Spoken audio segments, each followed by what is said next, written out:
See, yesterday we have discussed about the process workflow. The process workflow is called as a linear workflow, and so this workflow is mainly used for only simple business process implementation purpose only. We are using this process workflow. But if you want to implement a complex business process, at that time we have to use that transactional process. Okay. See, we are this transactional process we are very frequently using in the process implementation. Okay.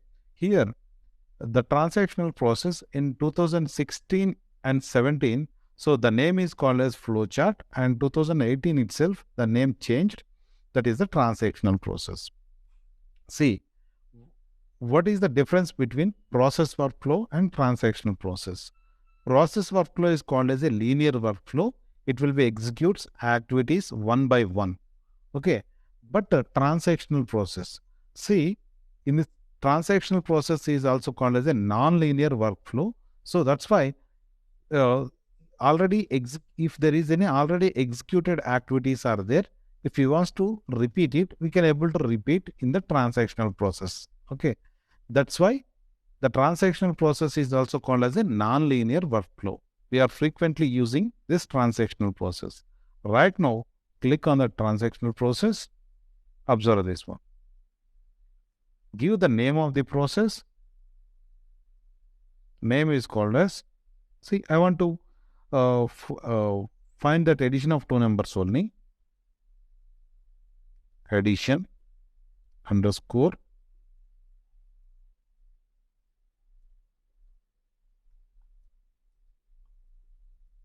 transaction. Select that location. Go to the test drive.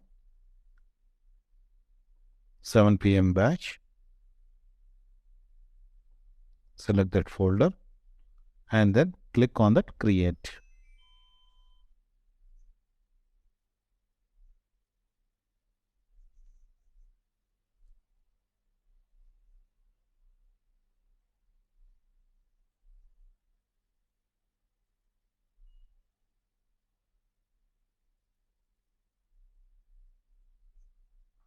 Click on that open main workflow.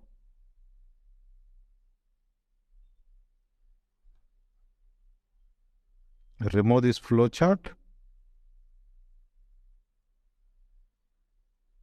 Observe this one. Once if you open this one, so it is looking like this. Okay. Here, this is called as a default flowchart. This is the default flowchart. First, you have to select this one and then press delete. Observe this one. Here, this is the main workflow. This is called as a work area. This is called as a work area. This work area, based on your requirement, you can increase or decrease. Just we can increase the work area and decrease the work area.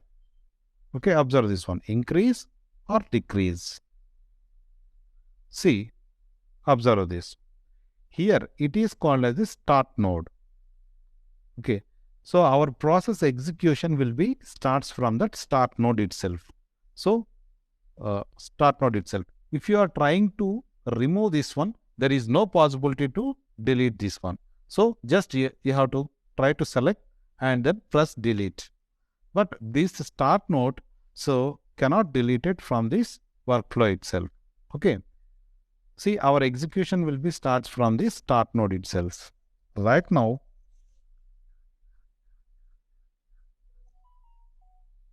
drag a sequence. A sequence is called as a container. Okay. A sequence is called as a container. In that container, we can drag and drop more than one activities inside the container. Observe this. So, this is the sequence. See, this activity, you have to connect it to this start node. So, in two ways, we have to connect to that start node. See, by moving your cursor on that start node and the corners will be highlighted here. Just you have to pick the corner and then connect it. See the sequence connected right now. And we have another way. Just simply, right now I'm removing this connector. See, right click on this sequence, set as start node. Right click on the sequence and then set as start node. It will be connected to that start node. Observe this one. We have two ways. So by moving your cursor on that start node, then just you have directly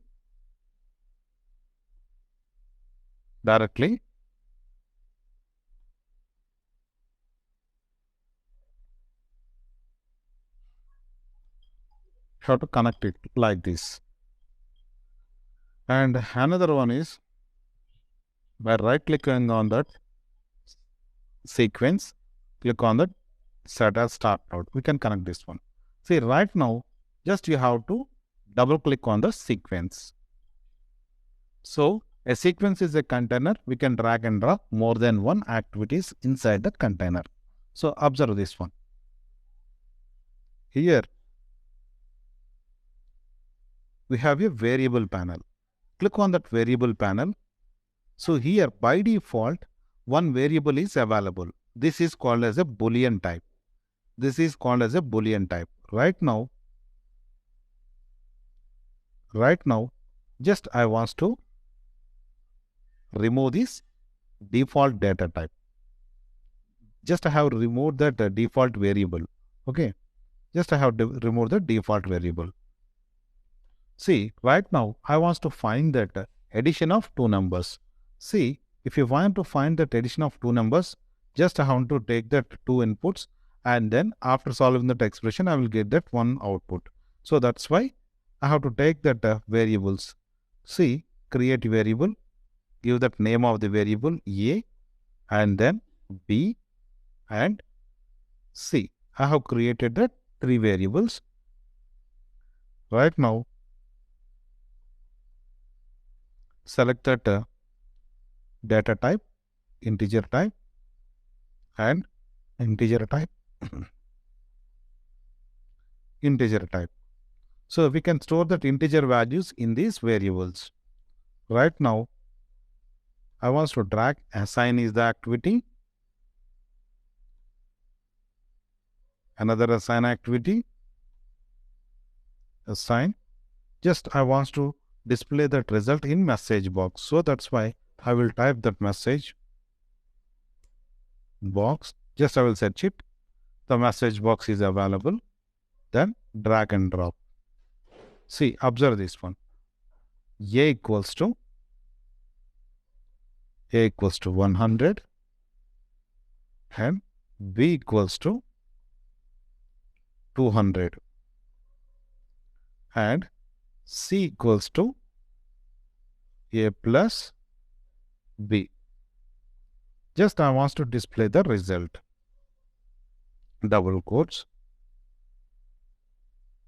Result is equals to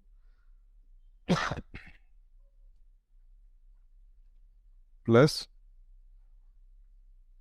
C dot toString. Observe this one. Click here, run this file.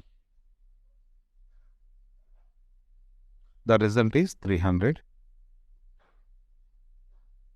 I want to click on the debug.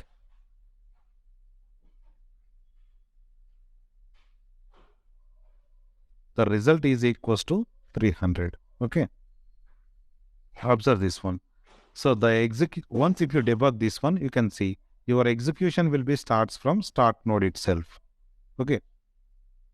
And after that, it will be executes activities one by one. Find student total or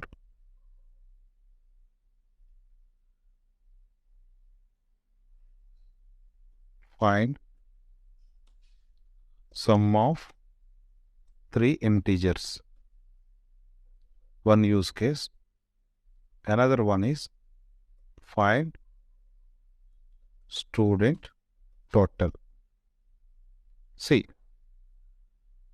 find sum of three integers in the sense, see, I will take that three inputs. Okay, I will sum three inputs and then I will get that one result. Okay. See, to taking that inputs, just I will take that three variables. So that means A is equal to 10, B is equal to 20 and C is equal to 30. Okay. Like we will take the input, just we have to take that three variables, in the three variables, I will assign that input value. Okay, I will assign that input value. See, after finding that sum, I will get that result. So that's why I will create one more extra variable. Okay. So overall, we have to create that four variables. Three is for input and one is for output. See, this is the first use case. And second use case is find student total. See, in the first use case, we know about how many number of inputs. Here clearly, we have we can identify the number of inputs in this first use case. But in second use case, not like that. Find student total. So find student total. That means, how can you find the student total? The student total we can find based on that number of subjects. Okay. If you take that some people will take that three subjects. Some people will take that um, some people they will take that five subjects and some people they will take that six subjects. For example, I will take that three subjects. So subjects is called as maths. Maths equals to 45. Physics equals to 75. Chemistry equals to 82. Okay. See, in first use case, we can very easy to find that number of inputs, but in the second use case, there is no possibility to find that number of inputs. See, based on your requirement, just you have to take the subjects. I have taken three subjects. Someone will take that, so five subjects. Someone will take that six subjects. Okay. See, based on that subject, just we have to create that variables and take that inputs. And finally, we have to find the total. Find the total. Total is just you have to take one more extra variable for total. Just you have to take that one more extra variable for that total. Total equals to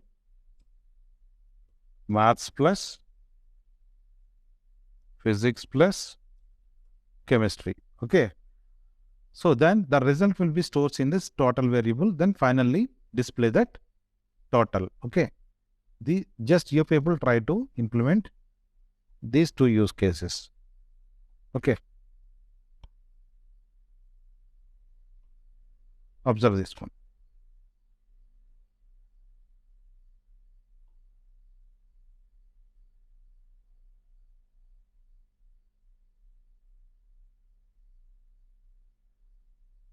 Go to that home.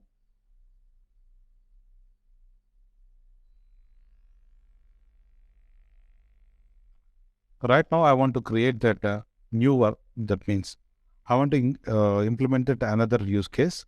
See, here I want to find that I want to explain about that if activity. See, click on the transactional process. Just give the name is called as if underscore activity. Select that F-drive. Select that 7 p.m. batch. Select that folder. Click on that create.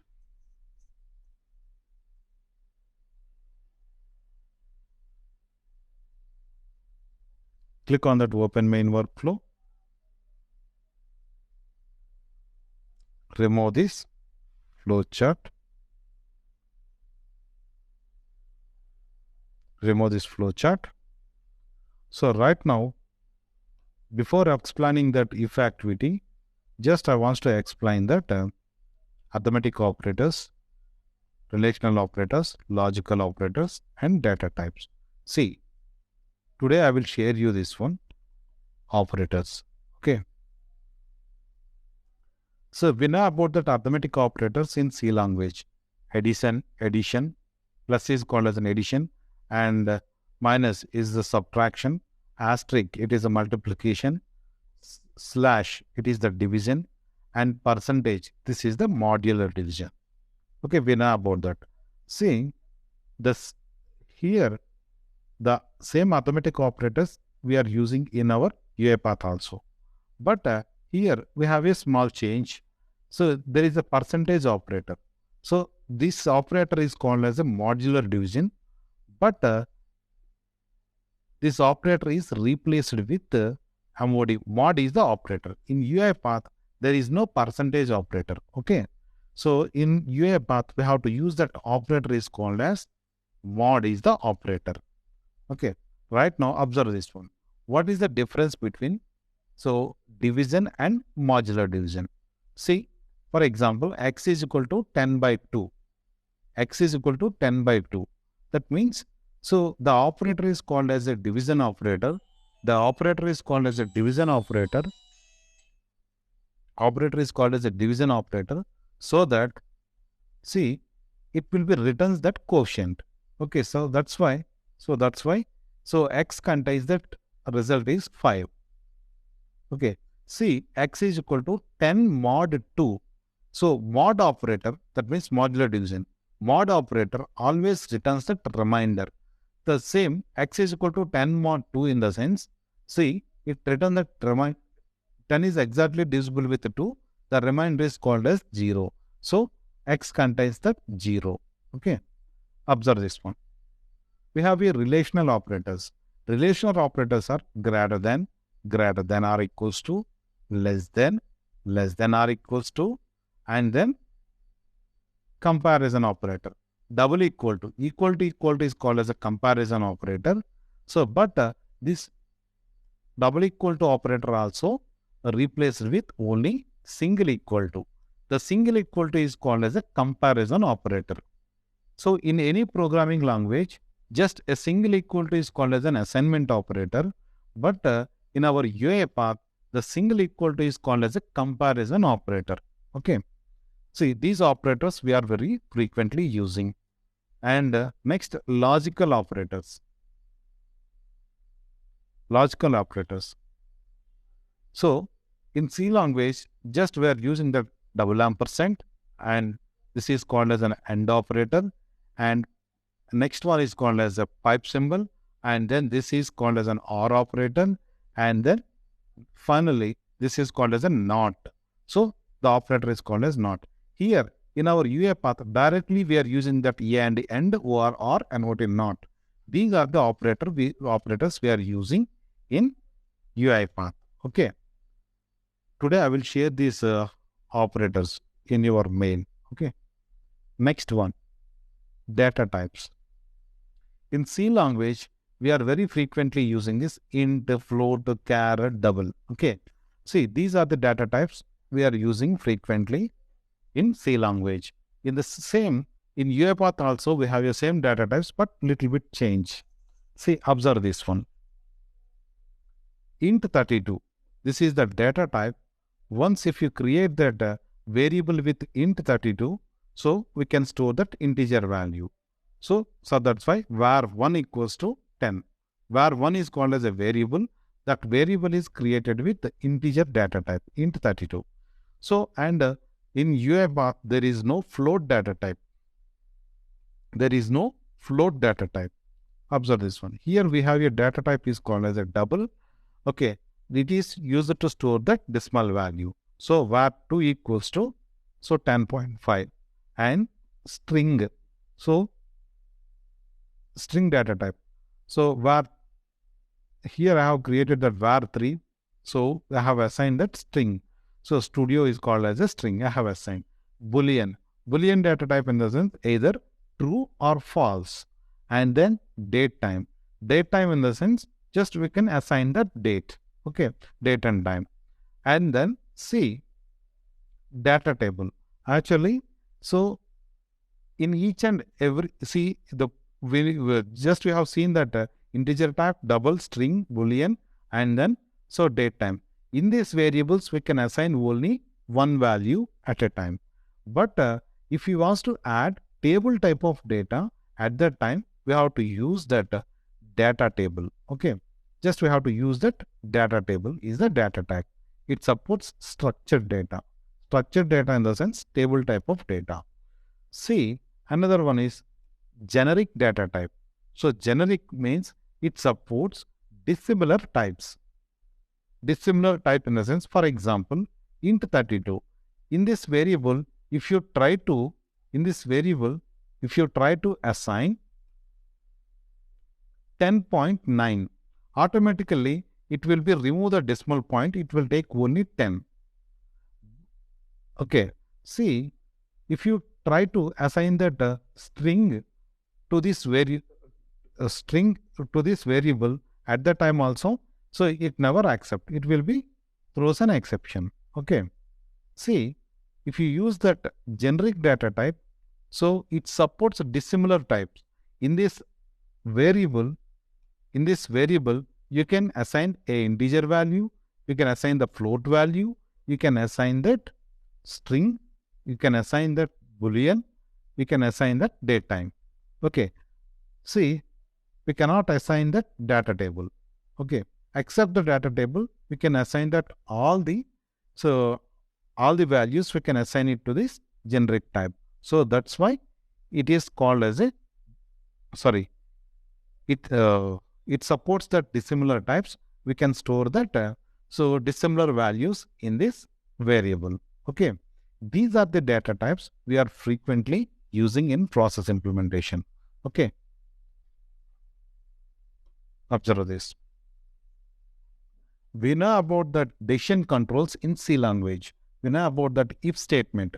See, in any programming language, we have to write the complete syntax. Okay, in UiPath, we have no need to write the syntax. Okay, so we know about that if statement. Okay, so if else and nested if else like that. Okay, here in UiPath, we have only one activity that is called as if activity. See, I will show you that. First of all, I will drag that sequence, set as start node. See, I want to find the biggest element in two integers. Okay, at the time, just I have to take that two inputs. So that's why, first of all, I will create the two variables. A is the one variable and B is another variable. I have created the two variables, int 32, int 32, AB. So see, I must assign that input value to these variables. By using that assign activity, I will assign it. Observe this one. A equals to 10, B equals to 20. A equals to 10 and B equals to 20. Observe this one. See, I want to find that biggest element in two integers. This time, we have to use that activity is called as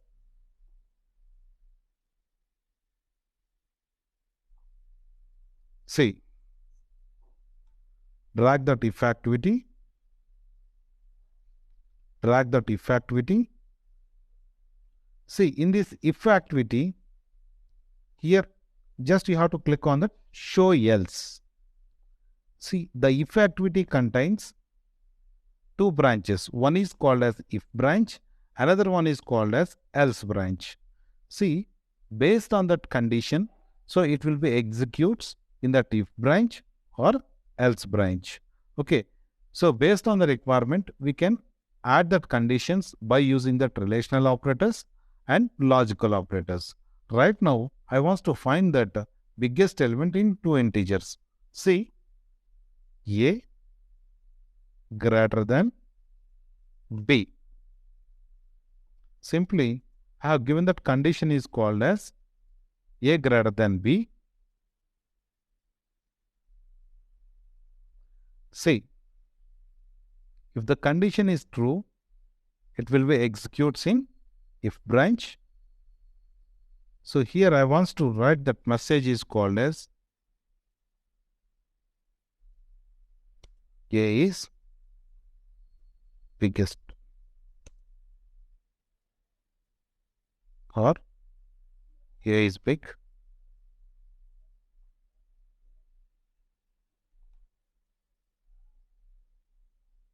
In else branch,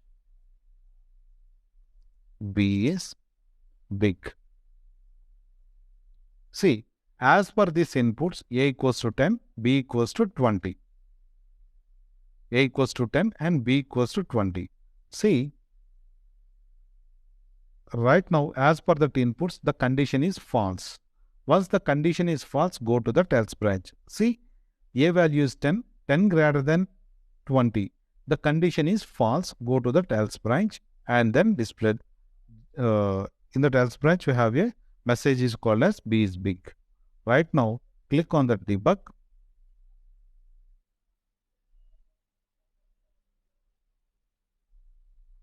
It's a B is big. Just I want to change that input values. Right now, I want to change that A value is 100.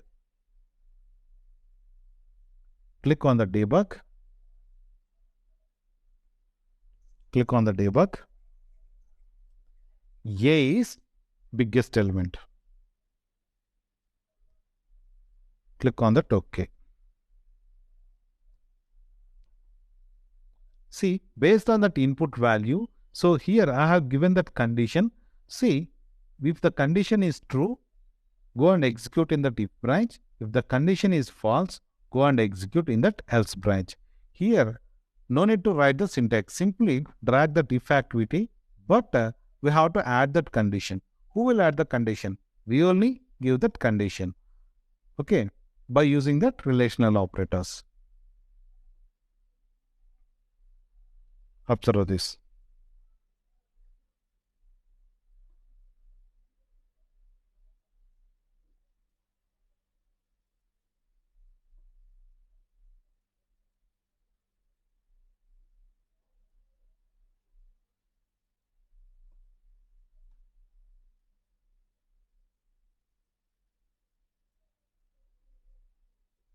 Find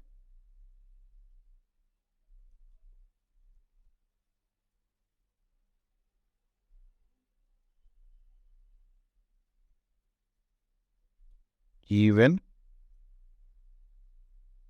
or odd.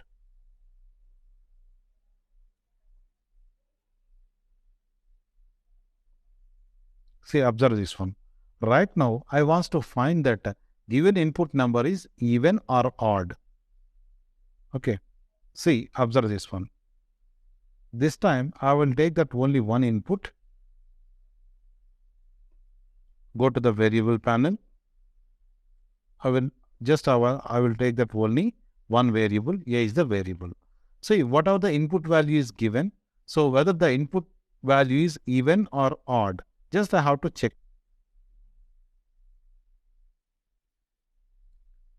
If any input number is exactly divisible with 2, that number is called as even number. Okay, that means once if it is exactly divisible with 2, there is the remainder is called as 0. Okay, see, A contains that 100. Here I want to write that condition is called as A mod 2 equals to 0.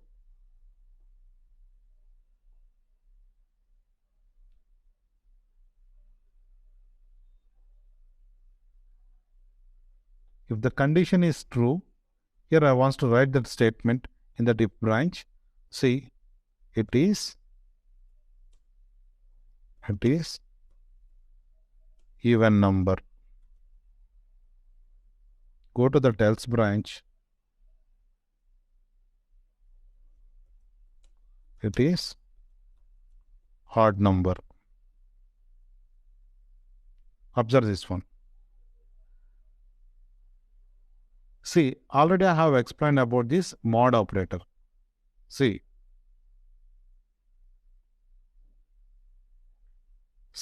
once if you use that mod operator, it always return that reminder. Okay, reminder. See, observe this one. Here, a mod 2. A mod 2 in the sense, say a contains that 100, mod 2. So it will be divide that value, and then so the remainder is called as 0. Okay, 0 equal to 0. See, observe this one. Equal to, here we have an equal to operator. So basically, that equal to operator in any programming language, this is called as an assignment operator. So always assign that right side value to the left side variable. Like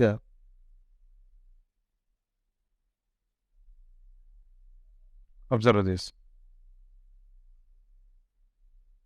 Basically, we are using that a equals to 10 or b equals to 20. Like just we are using equal to is called as an assignment operator. It always assign that right side value to the left side variable. It always assign that right side value to the left side variable.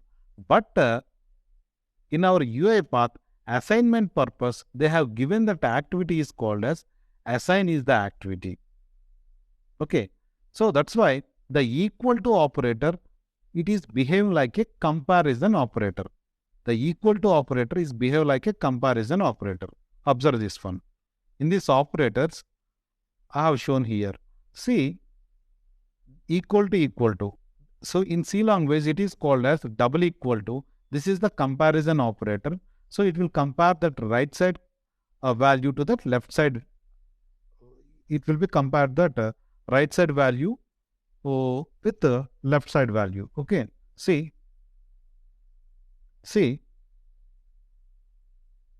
in our UiPath, the comparison, that means double equal to, is replaced with single equal to. So right now in UiPath, see, equal to operator is called as a comparison operator. So observe this one. Here a mod 2 equals to 0. So right now, see, if the condition is true, go and execute in the if branch. So it will display that message is called as it is even number. If the condition is false, go and execute in the else branch. It display that message is called as it is odd number. So right now, I want to debug this one.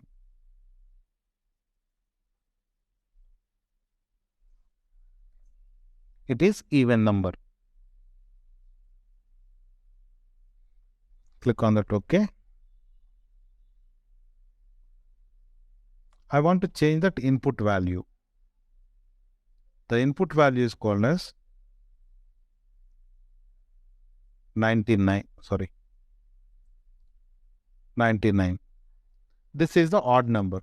So once if you divide here, the remainder is called as 1. 1 equals to 0. That means, so 1 equals to 0 in the sense the condition is false.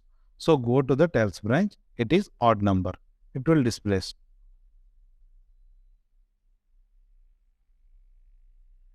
A equals to 99. Okay. So right now the condition is false because the remainder is 1. Go to the else branch and display the message is called as it is odd number. Okay.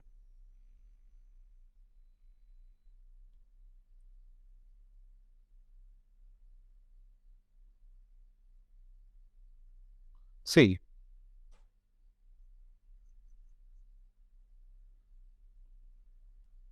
do you have any doubts here?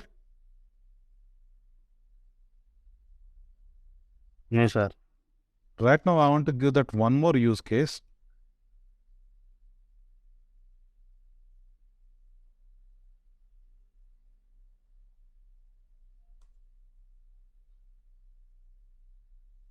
Find given input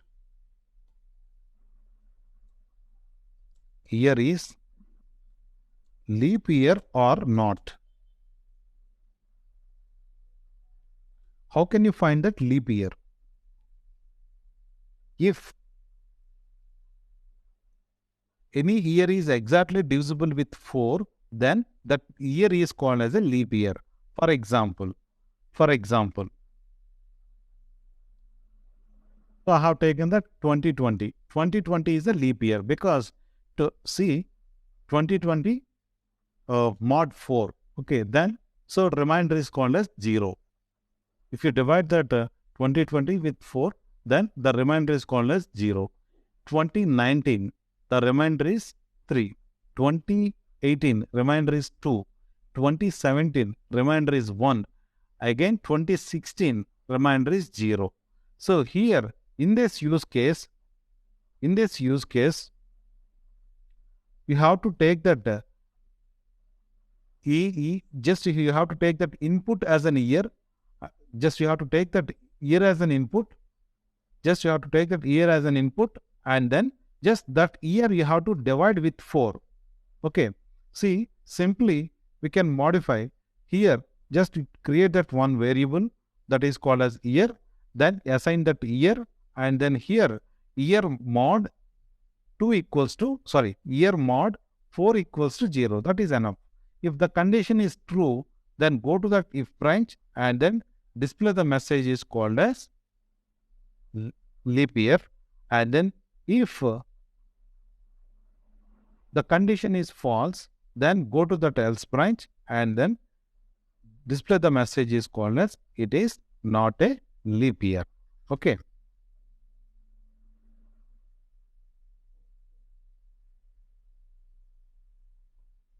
This is the third use case. Okay. Observe this one. In this if activity, in this if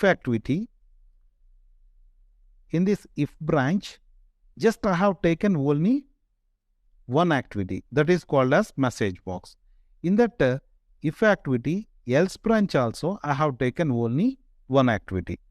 See, based on the requirement, if you want to add more than one activities inside that if branch and inside that else branch, we can able to add it.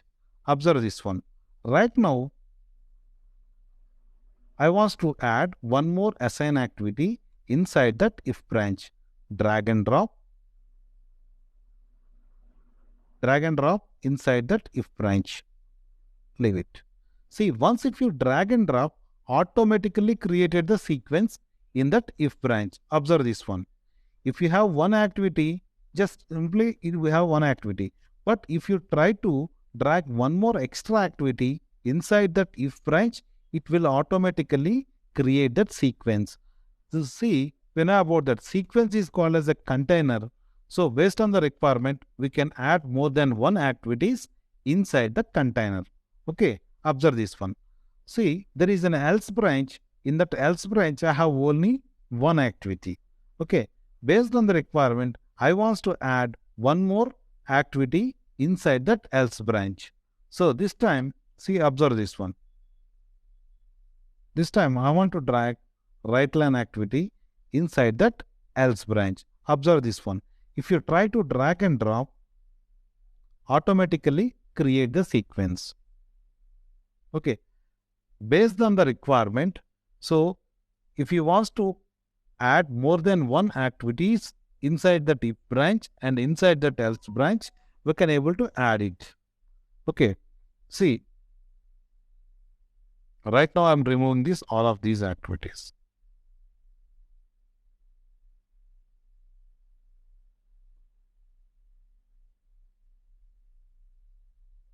Right now I want to keep it only one activity.